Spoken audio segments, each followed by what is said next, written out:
PHL Web Query, création d'un query en mode SQL, démon numéro 3. Nous allons procéder à la création d'un query en mode SQL. Pour créer un query, il faut commencer par lui donner un nom et choisir un dossier pour le stocker.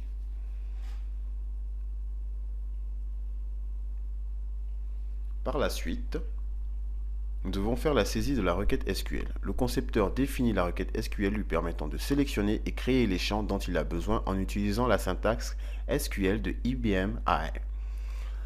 La gestion des sélections. L'utilisateur définit une sélection d'enregistrement en fonction des critères et de conditions. Les sélections seront affichées en haut du query. Le bouton d'édition donne accès à 3 onglets. L'onglet Affichage permet de spécifier une étiquette, un attribut, une position.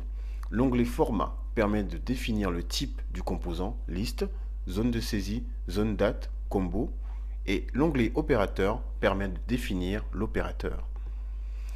Gestion du tableau. Le tableau contient les zones qui ont été spécifiées dans la clause Select de la requête. On peut choisir l'ordre d'affichage ou changer le titre des colonnes. Notons que bien évidemment, il est possible d'effectuer des modifications au niveau des colonnes. Édition des cellules.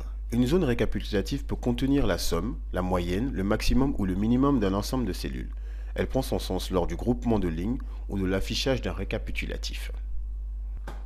Pendant la création d'un query en mode SQL, nous pouvons aussi ajouter une zone de calcul. Une zone peut contenir un calcul. Il s'agit ici de pouvoir ajouter en SQL un pourcentage de remise. Par la suite, cliquez sur le bouton OK. Il vous faut générer votre requête à l'aide du bouton Génération, puis quitter et tout simplement, dans la liste des queries, cliquez sur l'icône Loop pour pouvoir faire afficher votre query. Pour plus d'informations, visitez notre site www.phlsoft.com/webquery.